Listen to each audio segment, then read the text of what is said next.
Oke, jumpa lagi teman-teman, para sahabat, para subscriber semua, rekan-rekan. Kita kembali membahas terkait dengan hukum ya. Nah, pada akhir-akhir ini kita dikagetkan atau ramai baik di media sosial juga di lingkungan masyarakat terkait dengan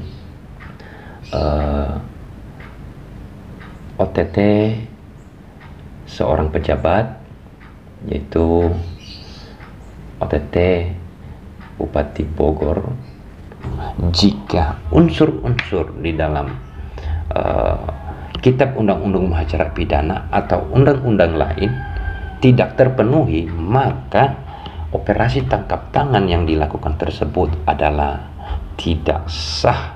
Penyidik dalam hal ini contohnya adalah KPK atau Komisi Pemberantasan Tindak Pidana Korupsi, itu yang pertama harus membawa surat perintah, yang kedua harus ada surat tugasnya, dan yang kemudian ada surat penangkapan dan surat-surat yang lain terkait dengan dilakukannya operasi tangkap tangan. Tapi kalau itu tidak ada, artinya ya penangkapan tersebut tidak sah.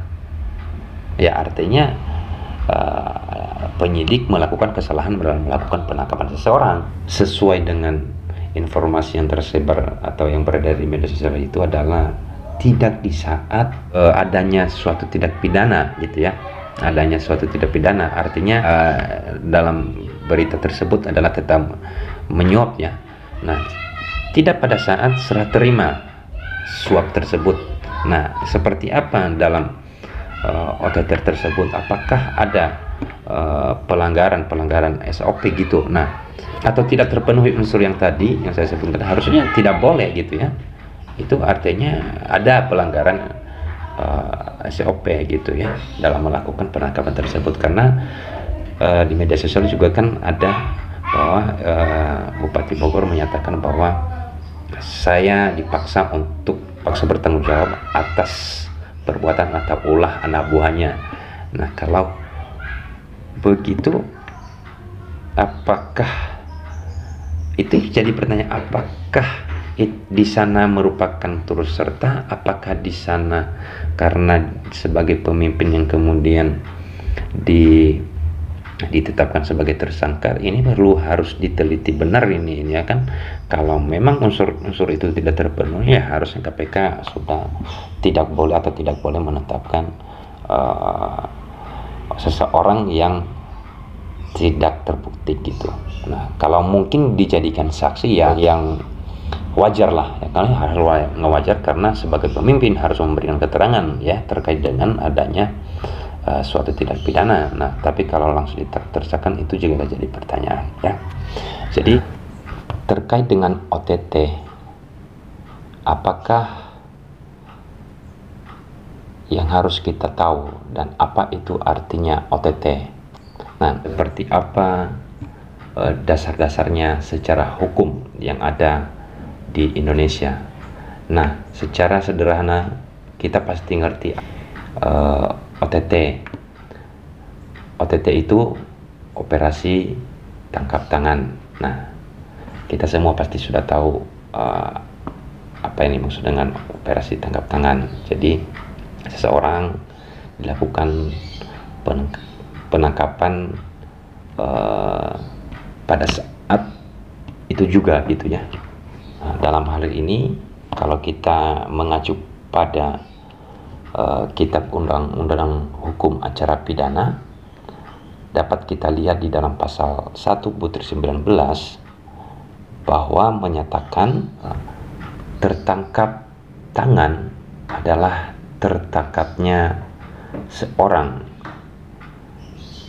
yang pertama pada waktu sedang melakukan tindak pidana, yang kedua dengan segera sesudah beberapa saat tindak pidana itu dilakukan, atau sesaat kemudian diserukan oleh hal layak ramai sebagai orang yang melakukannya, atau apabila sesaat kemudian padanya ditemukan benda yang diduga keras telah dipergunakan untuk melakukan tindak pidana yang menunjukkan bahwa ia adalah pelakunya atau turut melakukan atau membantu melakukan tindak pidana itu. Nah, itu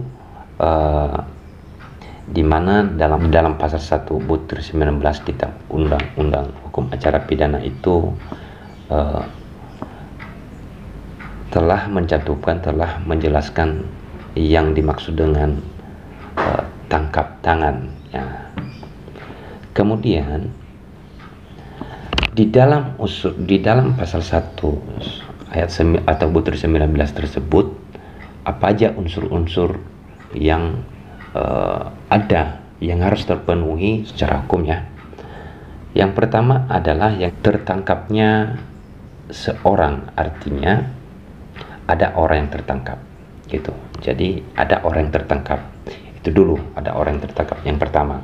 Yang kemudian pada waktu sedang melakukan tindak pidana. Nah, itu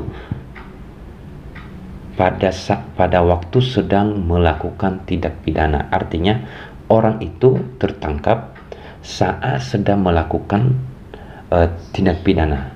Nah, yang ketiga, segera sesudah beberapa saat tindak pidana itu dilakukan, artinya si pelaku tertangkap beberapa saat kemudian atau setelah melakukan tindak pidana. Nah, jadi dia sudah melakukan tindak pidana, kemudian setelah itu dia tertangkap gitu, ya. Itu unsur yang ketiga. Yang unsur yang keempat, sesaat kemudian diserukannya atau diteriakan oleh khalayak ramai sebagai orang yang melakukan tindak pidana. Artinya si pelaku ketika sedang melakukan perbuatan, melakukan tindak pidana, terlihat oleh banyak orang, ya, dilihat orang banyak gitu. Lalu orang tersebut yang melihat adanya suatu melihat seorang itu sedang melakukan suatu tindak pidana, maka orang itu meneriakin dia, meramaikan dia. Nah, atau mungkin karena dia sudah dilihat, kemudian dia mungkin lari atau segala macam gitu. Berikutnya, nomor 5 adalah sesaat kemudian padanya ditemukan benda yang diduga keras telah digunakan untuk melakukan tindak pidana dan atau barang bukti hasil kejahatannya. Nah, jadi orang tersebut harus benar-benar terlihat jelas, harus benar-benar terang benderang gitu, ya, untuk dapat nantinya bisa membuktikan bahwa ada benda tersebut atau sesuatu tersebut yang ditemukan adalah merupakan hasil dari kejahatan itu yang dilakukannya. Nah, jadi berikutnya, bagaimana sih proses pemeriksaan terhadap seseorang yang tertangkap tangan? Jadi dalam pasal 102 ayat 2 dan ayat 3 Kitab Undang-Undang Hukum Acara Pidana, proses pemeriksaan terhadap seseorang tersebut sudah diatur. Yang pertama adalah dalam hal tertangkap tangan, menunggu perintah penyidik. Penyelidik wajib segera melakukan tindakan yang diperlukan dalam rangka penyelidikan sebagaimana tersebut pada pasal 5 ayat 1 huruf B Kitab Undang-Undang Hukum Acara Pidana. Nah, itu poin pertama. Yang kedua, terhadap tindakan yang dilakukan tersebut di atas, yang maksudnya yang poin tadi, yang poin A, penyelidik wajib membuat berita acara dan melaporkannya kepada penyidik sedaerah hukum. Nah, gitu. Yang kemudian proses pemeriksaannya seperti apa? Nah, proses berikutnya adalah menurut atau sesuai dengan ketentuan pasal 111 Kitab Undang-Undang Hukum Acara Pidana.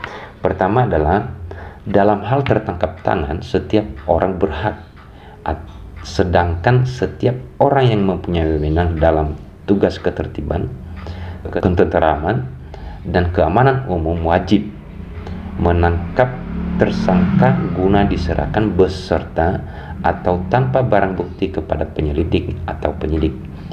Nah, yang kemudian poin keduanya, setelah menerima penyerahan tersangka sebagaimana dimaksud di atas, atau poin yang tadi atau poin yang tersebut atau poin pertama, penyelidik atau penyidik wajib segera melakukan pemeriksaan dan tindakan lain dalam rangka penyidikan. Nah, kalau adanya operasi tangkap tangan, pastinya kita semua tahu yang melakukan itu adalah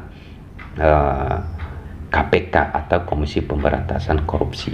Nah, bagaimana seperti apa wewenang dan tugas Komisi Pemberantasan Tindak Korupsi dalam melakukan operasi tangkap tangan? Nah, di mana sesuai dengan Undang-Undang Hukum Komisi Pemberantasan Korupsi nomor 30 ya, 30 tahun 2002, yang kemudian telah dilakukan perubahan lagi, yaitu menjadi Undang-Undang nomor 19 tahun 2019 ya. Jadi terkait dengan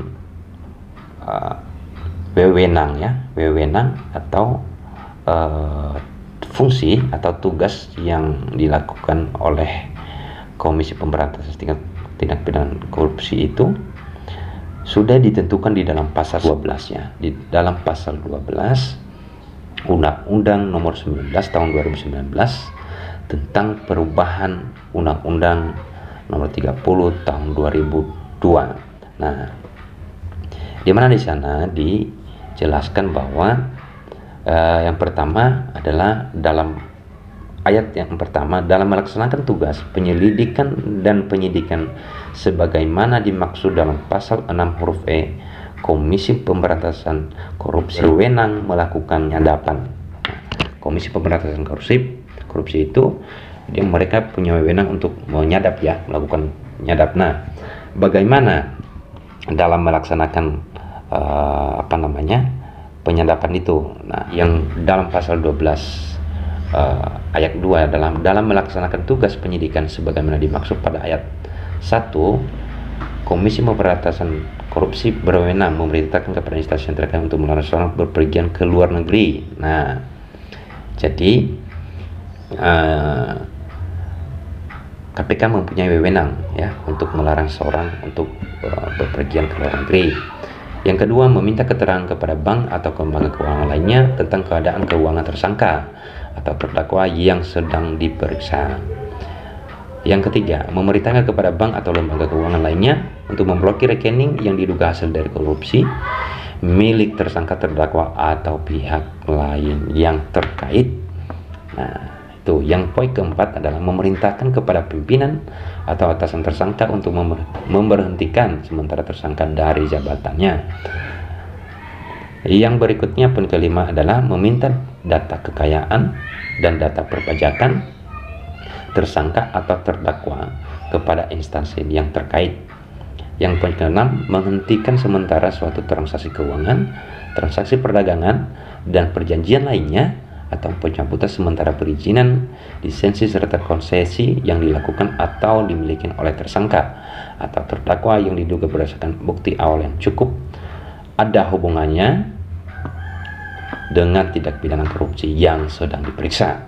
Oke, berikutnya yang poin ke-7, meminta bantuan Interpol Indonesia atau instansi penegak hukum negara lain untuk melakukan pencarian, penangkapan, dan penyitaan barang bukti di luar negeri. Dan poin 8 atau yang terakhir adalah meminta bantuan kepolisian atau instansi lain yang terkait untuk melakukan penangkapan, penahanan, penggeledahan, dan penyitaan dalam perkara pemberantasan tindak pidana korupsi yang sedang ditangani.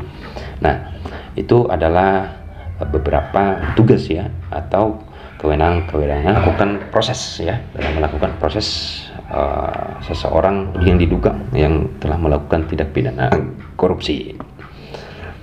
Berikutnya adalah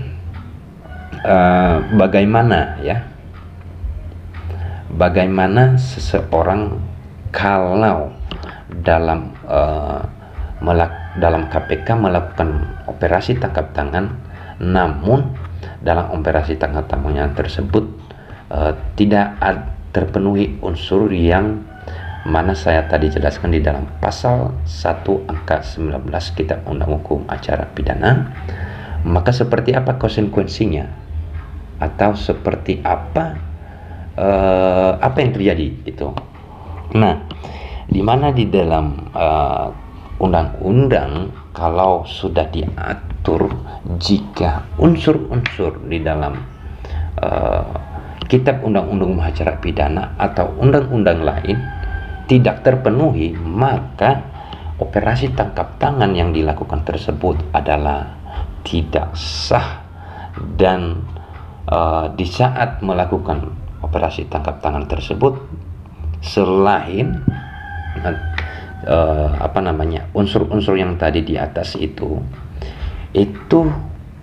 penyidik dalam hal ini contohnya adalah KPK atau Komisi Pemberantasan Tindak Pidana Korupsi, itu yang pertama harus membawa surat perintah, yang kedua harus ada surat tugasnya, dan yang kemudian ada surat penangkapan dan surat-surat yang lain terkait dengan dilakukannya operasi tangkap tangan. Tapi kalau itu tidak ada, artinya ya penangkapan tersebut tidak sah.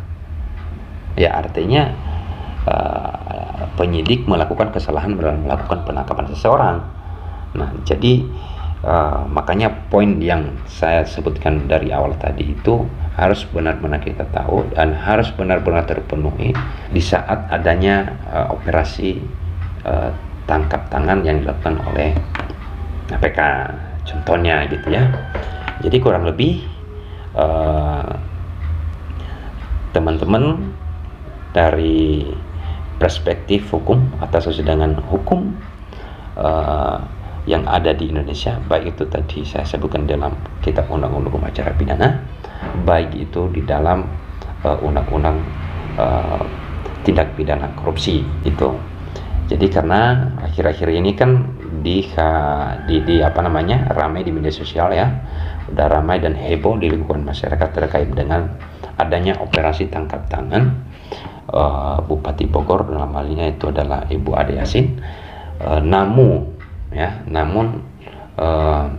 dalam melakukan operasi tangkap tangan tersebut adalah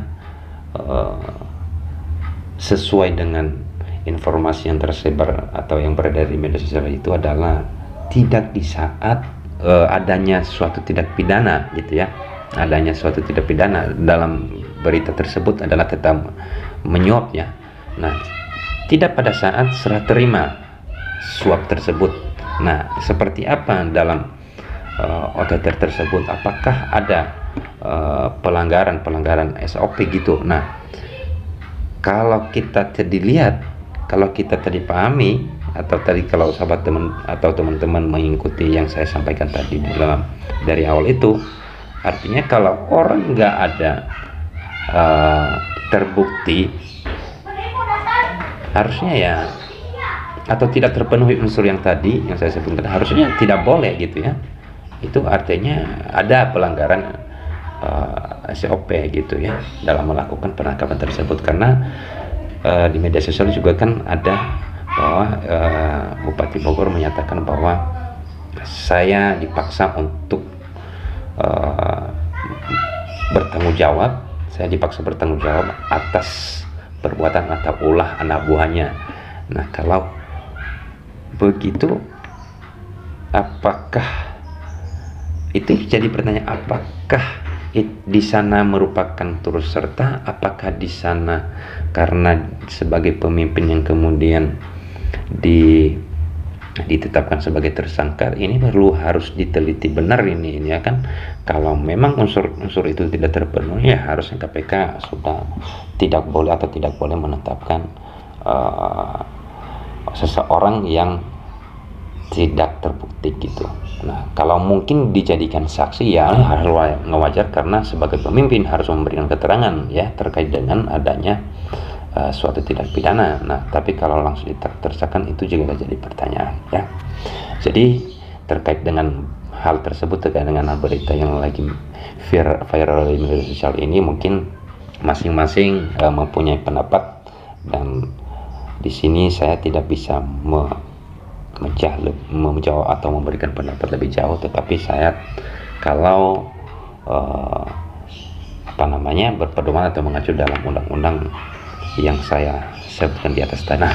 Gitu sahabat-sahabat semua, kurang lebih konten video kali ini semoga bermanfaat, dan teman-teman yang belum, atau sahabat-sahabat atau para penonton yang belum subscribe, silakan sebarkan atau silakan bagikan video ini jika merasa bermanfaat. Sampai jumpa kembali.